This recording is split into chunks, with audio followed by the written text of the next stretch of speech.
Muy buenas, Pepa, ¿qué tal? Buenas, Mercedes, ¿qué pasa? Feliz Aquí, día, un aquí día estamos. maravilloso aquí aficiándonos en Granada. Bueno, pues lo que vamos a hacer es que vamos a continuar el segundo vídeo, que era de la historia del dinero. Entonces, como siempre dice mi amiga Mercedes, si te gustan los vídeos, dale los like, suscríbete y comparte. Entonces, Mercedes, nos quedamos en la unión entre los bancos y el gobierno. ¿Qué sucede a partir de aquí? Pues como tú muy bien dices, nos quedamos en nuestro primer vídeo, la primera historia del dinero, en el cómo hay una unión ya entre las dos partes. Y entonces, pues bueno, continuamos en aquellos entonces. Ya dijimos que los estados para expandirse necesitaban las guerras y entonces pues las guerras son caras y entonces se necesita mucho dinero para sufragar esa guerra.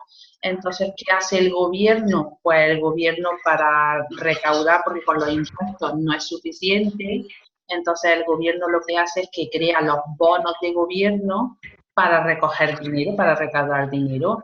¿Y quién compra esos bonos del gobierno? Pues como ya dijimos, las grandes familias y los orfebres, que eran los que realmente tenían el dinero, pues son los que empiezan a comprar esos bonos del Estado, es decir, prestarles dinero a los gobiernos, y aquí es donde realmente nace lo que es la deuda soberana y el déficit público. Porque Para debían tanto dinero a la gente como a las grandes fortunas. Claro, aquí es donde empieza la unión esa el déficit del gobierno hacia el pueblo, que es realmente el que paga todo. Con los impuestos es con lo que pagamos y cuando en estos casos con esos bonos que que nos daban los gobiernos. Para Vale. continuar, ¿no? Ya dijimos que los orfebres eran los precursores de nuestros banqueros actuales. El primer banco que tenemos conocimiento de lo que nosotros hemos indagado, el primer banco que nace es el Banco de Inglaterra para sufragar precisamente las guerras que en aquel entonces Inglaterra como potencia tenía, ¿no? El banco tiene el monopolio de fabricar ese papel del banco, ¿no? Que es lo que se puede cambiar y ese papel se podía cambiar por el oro que había en la reserva de Inglaterra en este caso, ¿no? Era la unión Entonces aquí tenemos la misma cantidad de oro a la misma cantidad de papel que se efectivamente, emitía, ¿no? sí, sí, efectivamente, aquí está la Vale. unión del oro respalda al dinero, como ya dijimos y luego vamos a contar hasta dónde, ¿no?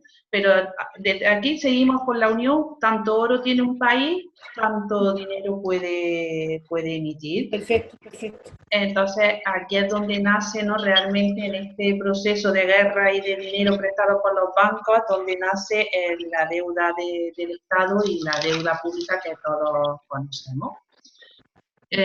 Como todos bien sabemos, quien maneja de momento toda la economía, pues sigue siendo Estados Unidos, ¿no? Y en aquellos entonces, cuando Estados Unidos se independiza,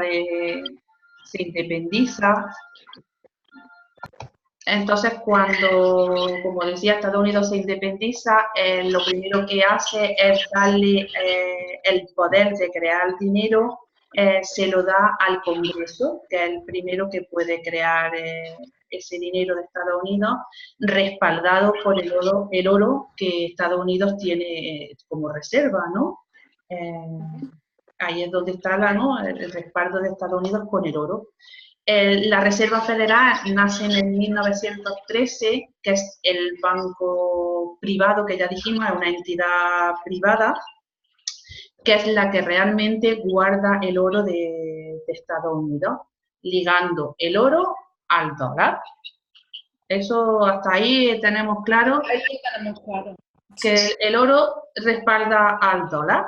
Entonces, en la crisis que todos conocemos, el crack del 29, que eso todos lo hemos estudiado y si nuestros suscriptores son más jóvenes, pues fue una de las grandes crisis mundiales que hubo y Estados Unidos entró en una recesión llevando por desgracia al resto del mundo a la misma recesión. Entonces Estados Unidos para reactivar su economía lo que hace es que empieza a producir muchos dólares, mucho dinero respaldado por el oro, pero llega un momento en que casi había agotado las reservas de oro, es decir, no podía producir ya más dinero porque ya no tenía oro. Eso decía yo, que el oro se tiene que terminar en algún momento, ¿no?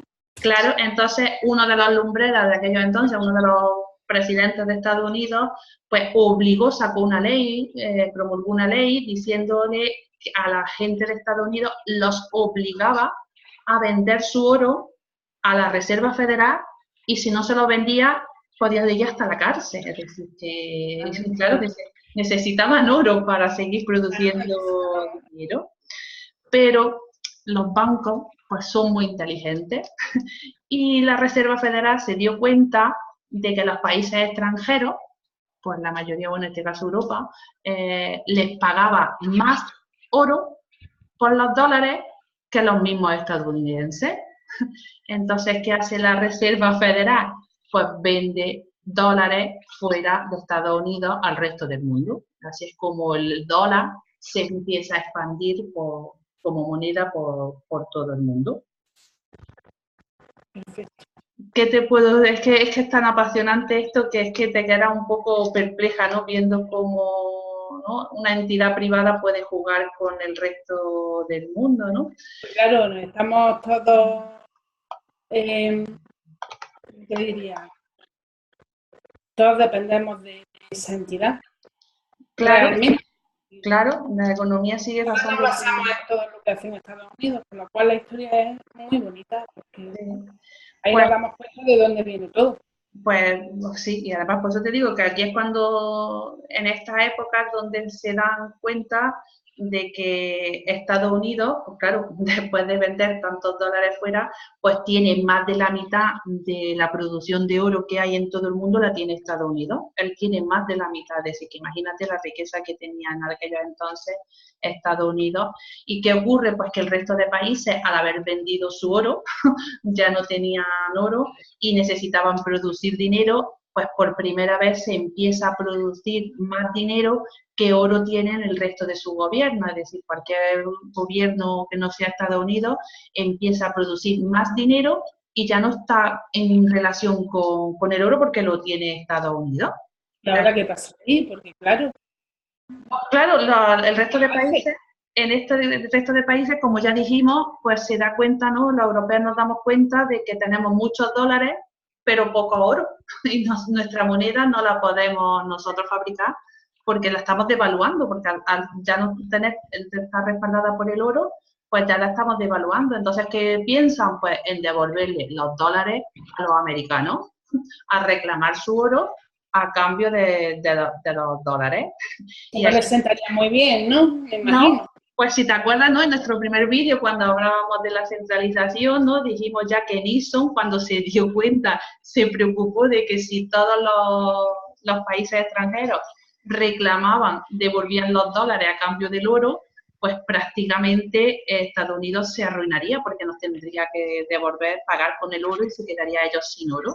Entonces Nixon, como buen político, pues dictó una ley y dijo que a partir de esos momentos el patrón oro ya no respaldaba a los dólares, que dejaba de estar respaldado por los dólares. Y aquí es donde comienza, pues, al no ya depender del oro, pues entonces nuestros dólares están basados en la fe que le tenemos al Estado americano y el crédito americano pues ya está basado en lo que es la palabra que siempre hablamos de confianza. Nosotros confiamos en el resto de Estados Unidos en esa solvencia que se supone que tiene. Sí, fuerte. Entonces nosotros estamos todos basados en Estados Unidos, en lo que Estados Unidos nos diga, haga y... Totalmente, seguimos, de momento seguimos. Y tú te preguntarás entonces, ¿qué es la riqueza de un país, no? Porque si ya no es el oro, la riqueza de un país antes estaba reflejada en el oro, si ya el dinero no está respaldado por el oro, pues ¿qué es la riqueza de un país?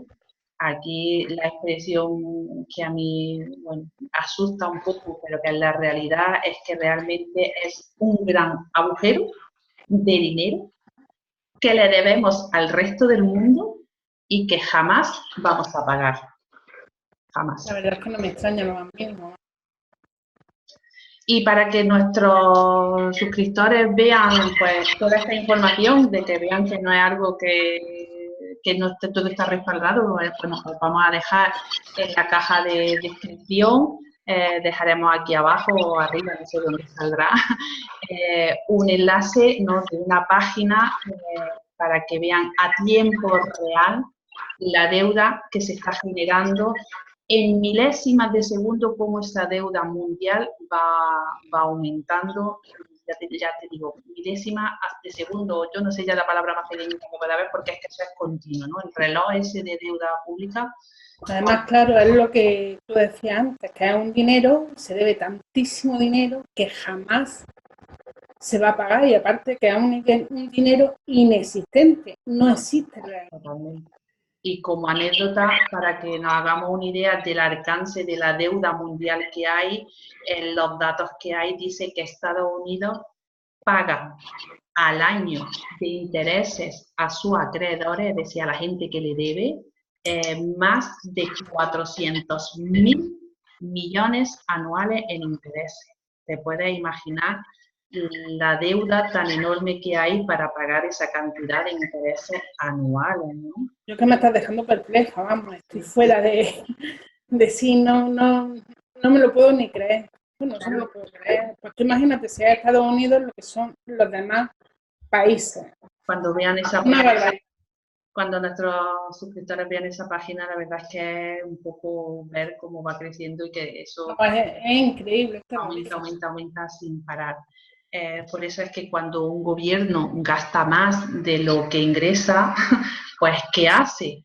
Pues lo primero que hace es decir, aquí empieza un juego muy divertido. El juego es muy divertido. Un gobierno no tiene dinero. ¿Qué hace? Lo primero que hace para tener dinero? Pues crea lo que son las letras, los bonos del Estado. Todo eso sabemos, ¿no? Lo hemos visto anunciado en televisión muchas veces, comprar letras del Estado, deuda del Estado, los bonos del Estado. ¿Eso qué ocurre? ¿Qué significa? Cuando veamos esos anuncios, porque nuestro gobierno o cualquier gobierno no tiene dinero y necesita tener dinero. ¿Cómo lo hace? Primero crea esos bonos o letras del Estado. Entonces tú me estás diciendo que cada vez que nuestros gobiernos necesitan dinero, lo que hacen son sacar los bonos, las letras del Estado, y con ese dinero es con lo que ellos ya se mantienen. Perfecto. Esa es la primera parte del juego. Antiguamente la deuda pública tiene mucho valor. Efectivamente. Eso es lo que están usando. Entonces, ¿y realmente quién compra esos bonos, esas letras? Pues muchas personas de a pie compramos, compran, ¿no? Se puede comprar por una pequeña cantidad de dinero, tú inviertes a cambio de unos beneficios a futuro, ¿no? Cuando a 3 o 5 años, que son normalmente los bonos que nosotros saca nuestro país. Pero realmente, ¿quién compra esos bonos y esas letras? Pues normalmente las compran los bancos, porque son realmente los que tienen el dinero, ¿no? Son los que pueden comprar.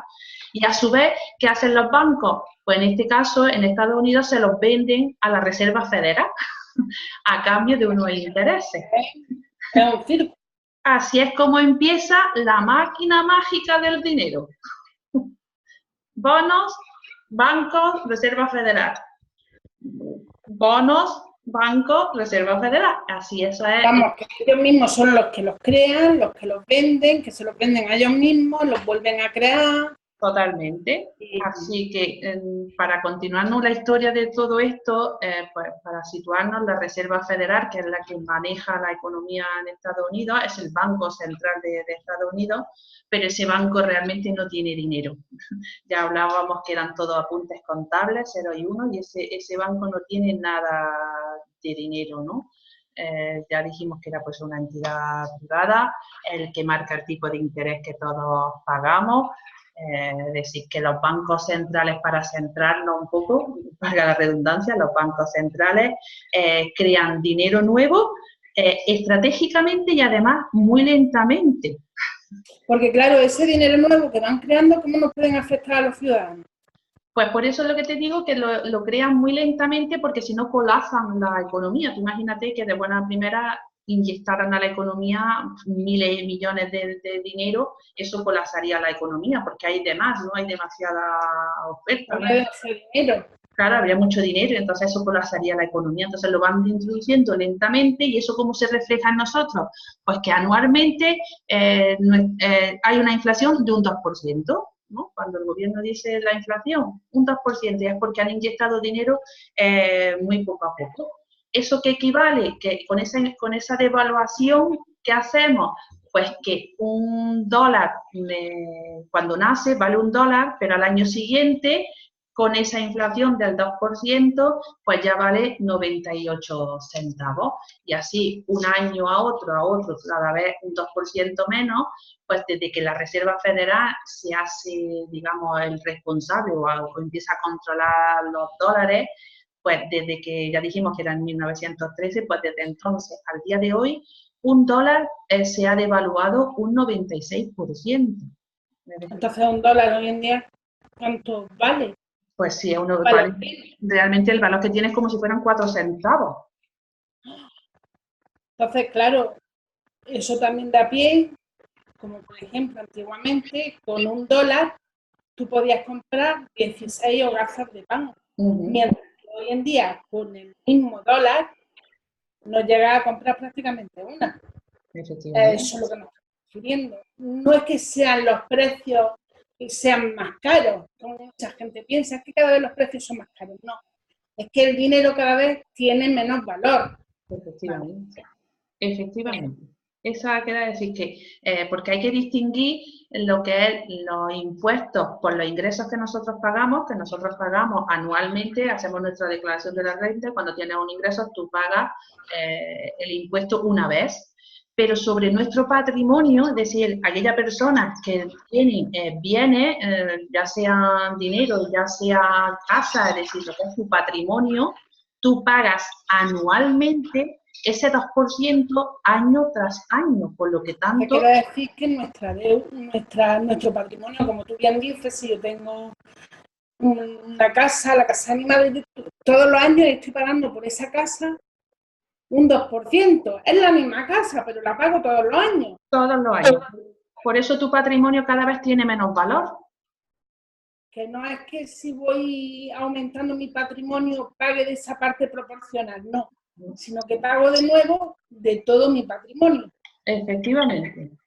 Y el problema de todo esto es que nosotros le hemos dado la potestad de crear dinero a los mismos bancos que han creado pues, las grandes crisis financieras, y lo peor de todo es que se lo seguimos dando, ¿no? Todavía la gente no tiene esta conciencia y seguimos dándole la potestad a los bancos de seguir manejando nuestra economía, ¿no? Pero Porque quizá eso sea porque no se sabe cómo hacerlo de ninguna manera, es decir, que muchísima gente que está hoy en día no está a favor de lo que está sucediendo, pero no se puede hacer otra cosa. Claro, sí, porque la gente todavía no hay la conciencia de que cuando no sabemos todavía, que cuando nosotros guardamos, le damos nuestro dinero al banco creyendo que nos lo están guardando, ¿no? Que ellos son los custodios, realmente una vez que ese dinero entra en su cuenta, ya pasa a ser poder de propiedad del banco, y que prácticamente el banco con ese dinero que tú le has dado puede hacer prácticamente cualquier cosa con ese dinero. Entonces, lo que me estás diciendo, por un ejemplo, yo llevo al banco, por ejemplo, 100 euros. ¿Qué pasa con esos 100 euros? Pues vamos a empezar a desarrollar esos 100 euros. ¿Hasta dónde dan de sí esos tus 100 euros? Tú vas al banco y le ingresas 100 euros. El banco lo que hace es que se guarda solo un 3%, es decir, en este caso se guarda 3 euros. De tus 100 te guarda 3 euros. Los otros 97 los presta. Ahora yo llego y le pido al banco esos 97 euros. Y él me presta tus 97 euros, pero no son tuyos, son del banco. Él me presta los 97 euros. Yo o compro o los vuelvo a ingresar en el mismo banco en otro, es decir, yo vuelvo a ingresar ese dinero. Ese banco vuelve a hacer lo mismo, se queda físicamente con un 3% y el otro 97% los presta, y así una vez la rueda va funcionando, hasta que tus 100 euros se han convertido mágicamente en más de 3.000 euros. A esto es lo que se le conoce como reserva fraccionaria. Es decir, la palabra está clara, el banco reserva una fracción de tu dinero, el resto lo presta. Claro, y aparte yo, porque me guarde el dinero, le tengo que pagar una serie de comisiones.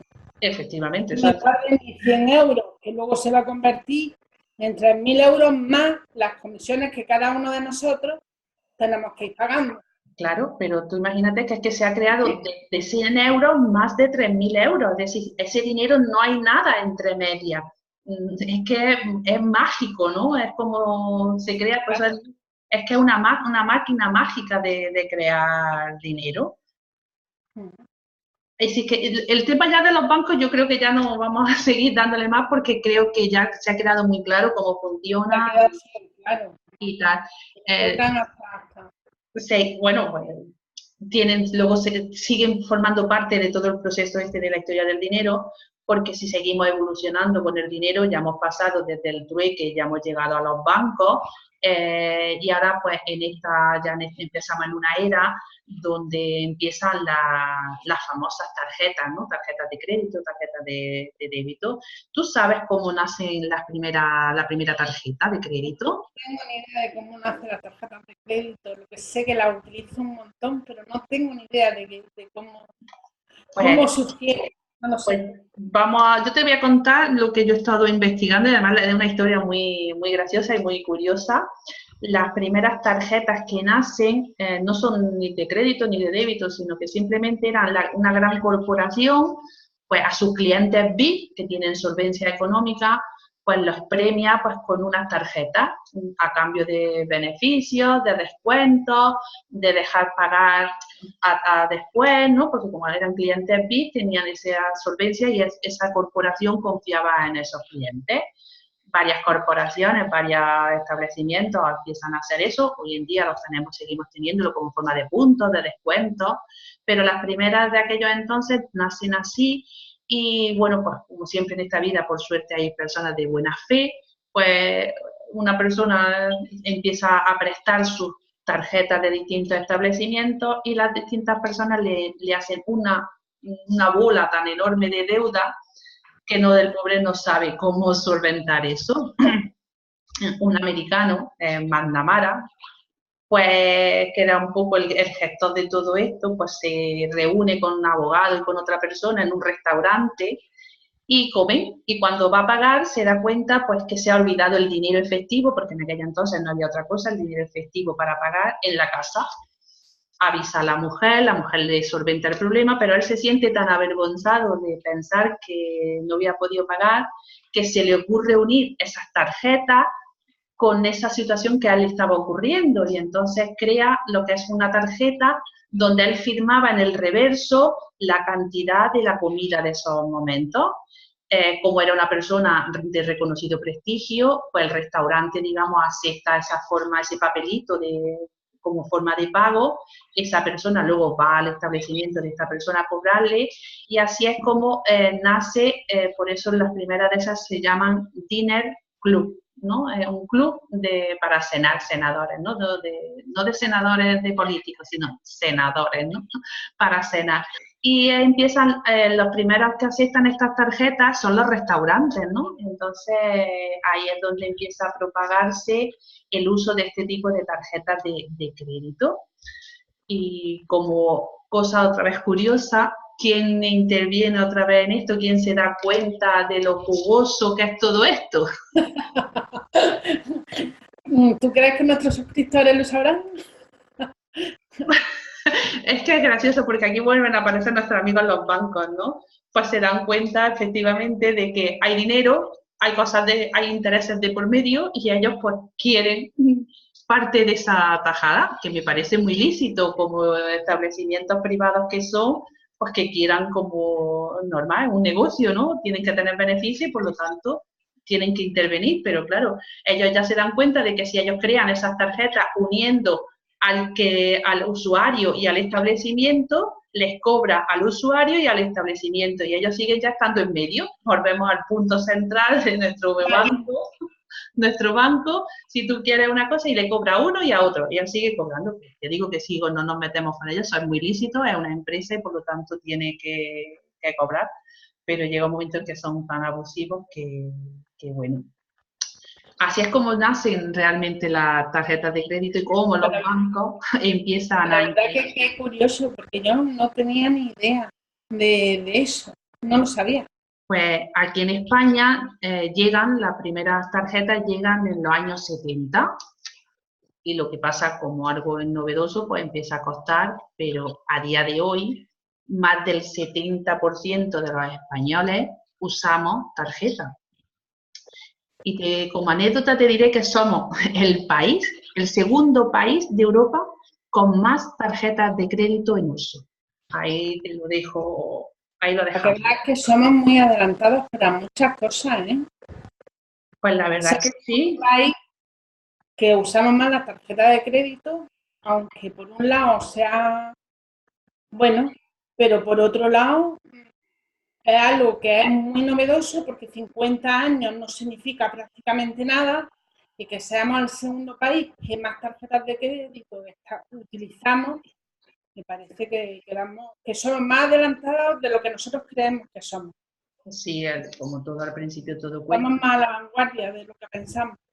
Pero es que la verdad es que estamos en un mundo donde todo va muy rápido y las personas que no se dan cuenta, ¿no? Y que no empiezan a utilizar todos estos nuevos sistemas que tenemos y que están llegando y que ya tenemos, o te subes al tren o en este caso, aunque nuestro AVE aquí en Granada no sea muy súper rápido, pero la verdad es que, bueno, vamos a unas velocidades en esta era impresionante. Lo que tú has dicho, 50 años no es nada, pero para que nuestros suscriptores vean lo rápido que va esta era digital, diremos que en el 2011 ya Google, ¿no? Ya está Internet, ya están Google, todas estas plataformas, ya en el 2011, es decir, que hace prácticamente nada, hace 8 años, Google ya lanza, crea lo que es un sistema donde sin necesidad de llevar cartera tú puedes pagar, que no usa ya pues el móvil, las pulseritas que hay, que están ya que pagas con la pulserita, incluso en otros sitios, en otros más avanzados que nosotros, usan lo que es la huella dactilar o incluso un selfie, ¿no? Es decir, que ya eres tú el que te das confianza, no necesitas llevar ni tarjeta, ni dinero, ni nada, ¿no? Eso es la era digital, ¿no? En la que nos encontramos. Fíjate las personas que piensan que realmente todo, que tú sales a la calle y tienes una conversación con alguien y te parece, hay cosas que le parecen como muy lejanas. Y fíjate que ya realmente el futuro está aquí. Claro, por eso no sé si te has dado cuenta, cada vez los bancos lo utilizan todo más digitalmente, ¿no? Ya todo transferencias las haces tú desde tu casa, cada vez hay menos oficinas, cada vez hay menos empleados, porque cada vez se necesita menos personal físico, porque todo lo que hay en una era digital, todo lo hacen máquinas, donde conlleva pues que esta era digital va súper rápida y la gente pues necesita, ¿no? Estos nuevos cambios, porque realmente los grandes cambios, ¿no? La innovación siempre viene desde el exterior, ¿no? Nace de la necesidad. Si recordamos cómo nacen las primeras monedas y es por la necesidad de un comerciante de igualar ese valor, hoy en día necesitamos tener esta comunicación más rápida para dedicar nuestro tiempo a otras cosas en esta era digital, de lo que nos viene muy bien. Y todo viene siempre desde el exterior, nunca desde los despachos corporativos. Los gobiernos siempre van a remolque de las nuevas tecnologías y de las innovaciones. Y ahora ya estamos en una era donde realmente el motivo de nuestros canales es esto, ¿no? A la era digital en la que hemos llegado, porque a partir de ahora la siguiente evolución que tiene el dinero, ya hemos llegado a la era digital y el siguiente paso que se está dando pues son las criptomonedas, con el Bitcoin a la cabeza como la moneda madre de esto de las criptomonedas. Y bueno, y yo creo que aquí vamos a dejar ya el vídeo de hoy porque hemos dado mucha información para que la gente pues lo Y vuelvo. además yo creo que es algo muy interesante. La gente está muy perdida, muy perdida de lo que es el Bitcoin, de lo que son las criptomonedas. Y es cierto que tenemos que dejar que las personas, nuestros amigos que se han suscrito, las personas que nos ven, asimilen un poco todo lo que está sucediendo, porque realmente no tenemos ni idea de lo que está pasando. Es decir, tenemos una ideología del dinero totalmente irreal y, y pensamos que, no sé, no, la verdad es que no sé lo que pensamos, porque a mí esta parte del dinero me ha gustado muchísimo, porque me da cuenta del desconocimiento que yo tenía tan grande, con lo cual me imagino que igual que yo hay muchísimas personas. Sí, Entonces me parece bien, Mercedes, que lo dejemos aquí sí. y os vuelvo a decir lo que os he comentado al principio. Dilo tú, Mercedes. Pues nada, como lo típico ya es, si te ha gustado, suscríbete, dale a me gusta y comparte. Y nos vemos en el siguiente vídeo, que ya vamos a entrar en temas muy jugosos. Así que, chao. Venga, hasta pronto.